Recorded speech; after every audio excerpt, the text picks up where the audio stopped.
Assalamualaikum warahmatullahi wabarakatuh.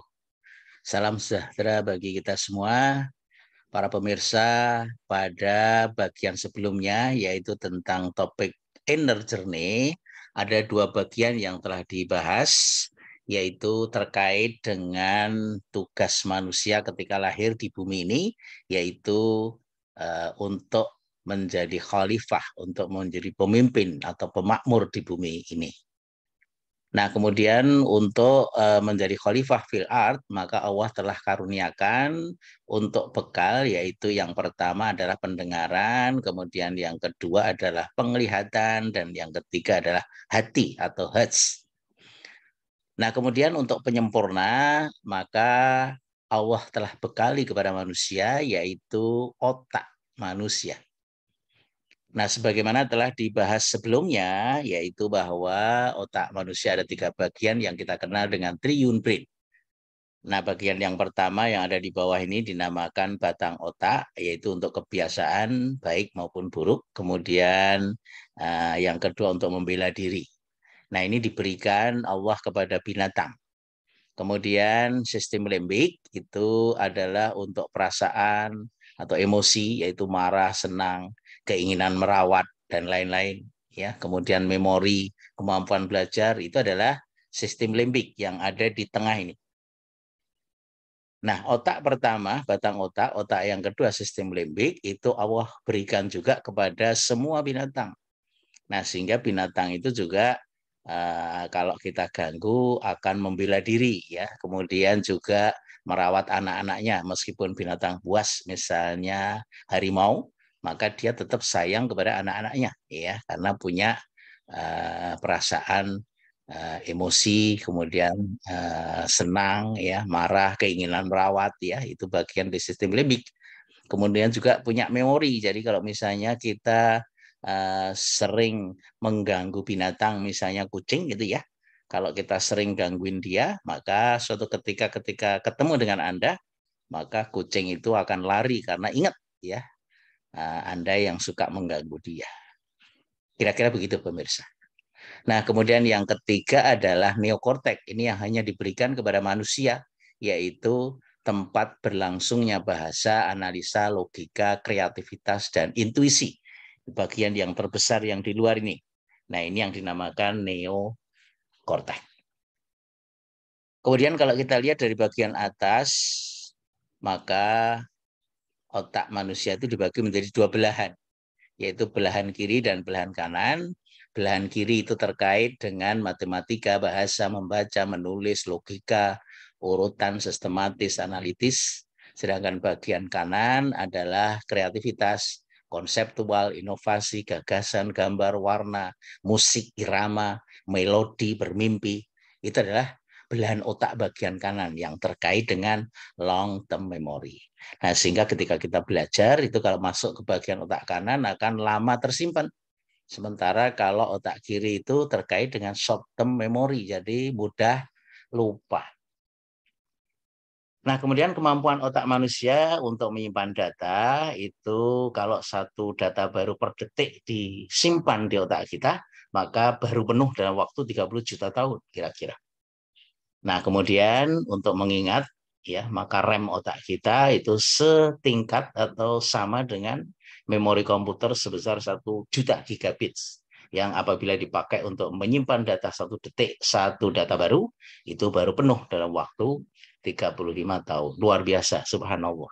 Ya, artinya Allah karuniakan otak yang sangat luar biasa kepada manusia sebagai salah satu bekal untuk menjadi khalifah fil ardh, untuk menjadi pemimpin dan pemakmur bumi.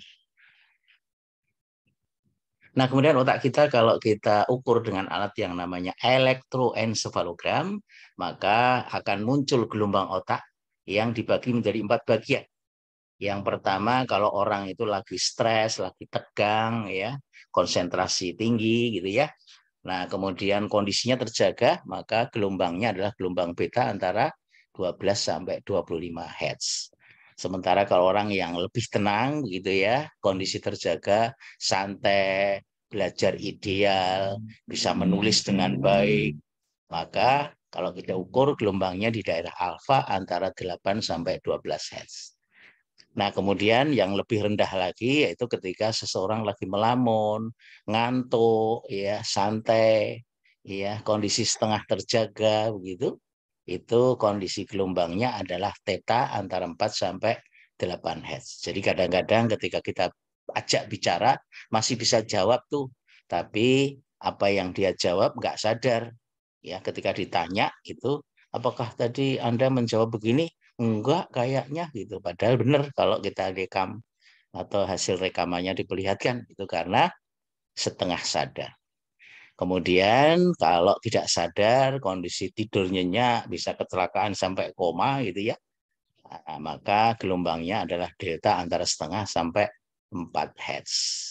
Nah, dari gelombang otak ini, kalau kita pengen belajar supaya hasilnya sukses, supaya bisa belajar secara ideal, maka upayakan gelombang otak kita adalah berada di daerah alfa, yaitu antara 8 sampai 12 Hz.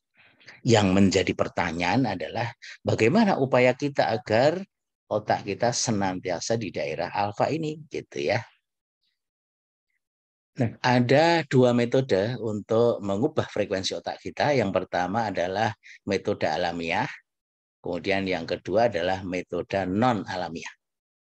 Metode alamiah contohnya adalah kita pergi ke pantai, kita pergi ke gunung ya, bersantai untuk melihat pemandangan alam, ya, melepaskan semua pikiran, melihat kebesaran Allah di permukaan bumi ini yang diperlihatkan oleh kita begitu indah itu ya. Nah, itu cara alamiah, maka otomatis frekuensi otak kita akan turun. Kemudian yang kedua adalah non alamiah, yaitu kita bisa upayakan antara lain adalah dengan aromaterapi. Aromaterapi adalah jenis bau-bauan yang bisa membawa frekuensi otak kita turun. Ya, ada jenis bauan tertentu, kemudian bisa juga ada ritual tertentu dari keyakinan tertentu dengan bau-bauan khas gitu yang bisa membawa kepada konsentrasi. Kemudian musik atau sound atau suara itu juga bisa mempengaruhi frekuensi otak kita. Kemudian nafas segitiga itu biasa dipakai pada teknik pernafasan ya. Nah, kemudian yang keempat adalah SEF, Spiritual Emotional Freedom Technique, yaitu dengan sistem apa ya, mengetuk-tuk dengan dua jari begitu pada titik-titik tertentu ya di bagian tubuh kita yang bisa melancarkan pembuluh darah dan itu bisa mengubah frekuensi otak lebih rendah atau turun. Nah, tetapi dari metode-metode ini tentu saja kita tidak bahas lebih detail ya. Yang akan kita bahas itu adalah salah satu bagian saja, yaitu tentang sound atau suara. Nah, kenapa itu bisa terpengaruh dengan suara, frekuensi otak kita? Saya akan gambarkan dengan video pendek berikut ini. Fenomenanya dinamakan resonansi ya. Nah, jadi para pemirsa diperlihatkan sebuah bandul besar. Kemudian di sampingnya ada bandul kecil-kecil yang digantung dengan panjang tali yang berbeda-beda. Ketika bandul besar diayunkan, maka dia akan menyebarkan energi ke lingkungannya. Dan energi itu akan diserap oleh bandul-bandul kecil. Nah, bandul kecil yang bisa menyerap energi paling besar, yaitu berayun paling besar amplitudonya atau paling jauh simpangannya, itu adalah bandul-bandul yang daerah tingginya atau panjang gantungannya itu sama. Nah, itu secara teori fisika itu dikatakan bahwa frekuensinya sama. Jadi kalau frekuensinya bisa menyesuaikan dengan frekuensi sumber, maka dia bisa menyerap energi paling besar. Demikian juga suara. Kalau otak kita menerima suara dari luar, kemudian kita mengupayakan supaya frekuensi kita terinduksi dengan frekuensi dari luar tadi, maka peristiwanya dinamakan resonansi. Nah, kita mengenal ada beberapa musik, ya, ada jenis musik yang namanya musik klasik, ada yang namanya musik alfa, ada yang namanya musik metal. Nah, ini bisa mempengaruhi frekuensi otak kita ketika kita mendengarkan suara tersebut. Saya akan berikan contoh para pemirsa, misalnya ini adalah suara musik klasik.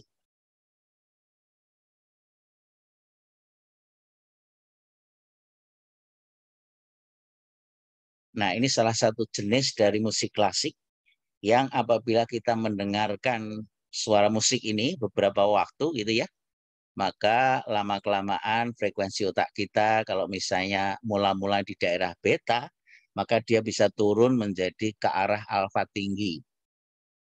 Ya. Nah, para pemirsa bisa mendengarkan suara musik ini biasanya di mana? Biasanya di toko-toko buku, ya. Kemudian di tempat-tempat istirahat, tempat santai, supaya ketika kita mendengarkan jenis musik-musik semacam ini, maka frekuensi otak kita yang tadinya stres, yang tadinya di daerah beta, maka akan turun ke alfa tinggi ya. Nah, kalau kita mendengarkan ini di toko-toko buku, kemudian kita membaca buku, maka ketika kita membaca buku lebih bisa konsentrasi, sehingga lebih mudah memahami narasi yang kita baca di buku itu, sinopsisnya misalnya, maka akhirnya tertarik karena kita paham yang kita baca. Nah, itu jenis musik klasik. Kemudian yang kedua adalah jenis musik alfa.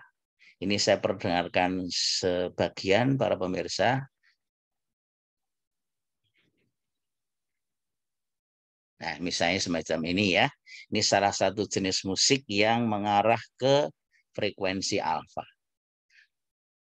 Nah, ketika seseorang mendengarkan jenis musik seperti ini, maka lama-kelamaan frekuensi otak kita akan turun-turun yang mula-mula stres di daerah beta, kemudian akan turun ke alfa ya sampai alfa rendah.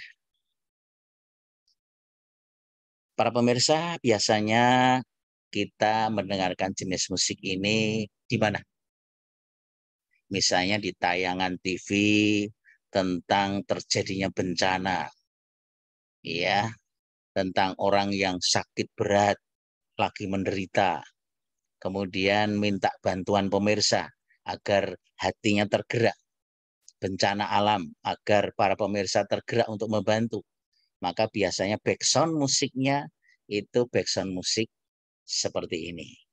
Karena ketika pemirsa mendengarkan suara musik ini, lama-lama akan turun frekuensinya dari beta, turun ke beta rendah, ke daerah alfa, sehingga akan mudah konsentrasi, akan mudah terpengaruh frekuensi rendahnya, nah sehingga tergerak untuk membantu. Nah, kira-kira begitu. Jadi ini menggambarkan bahwa memang sound suara ya itu bisa mempengaruhi frekuensi otak kita. Nah, kemudian jenis yang ketiga adalah musik metal, musik keras ya. Nah, kalau orang mendengarkan musik ini ya tentu saja berpengaruh terhadap frekuensi otak akan meningkat gitu ya. Nah, oleh karena itu kalau kita mendengarkan berita tidak pernah terjadi penonton musik klasik itu setelah tayang musiknya pada tawuran, itu nggak pernah terjadi. Kenapa? Karena frekuensinya akan turun rendah. Sementara kalau musik-musik keras itu kadang-kadang bisa terjadi kekerasan di arena itu. Ya, tidak berarti saya anti dengan musik metal, tidak ya. Tetapi bahwa kita perlu paham musik metal itu juga berpengaruh terhadap frekuensi otak kita. Nah, saya kira itu adalah gambaran bagaimana otak kita dipengaruhi oleh sound, oleh frekuensi. Oleh karena itu, kalau kita pengen belajar lebih mudah konsentrasi, maka carilah jenis-jenis musik pengantar belajar yang yaitu membawa frekuensi otak kita ke daerah frekuensi alfa. Saya kira ini saja yang bisa disampaikan. Mudah-mudahan ini bisa kita terapkan ya agar kita bisa lebih mudah untuk belajar konsentrasi dengan baik. Terima kasih. Assalamualaikum warahmatullahi wabarakatuh.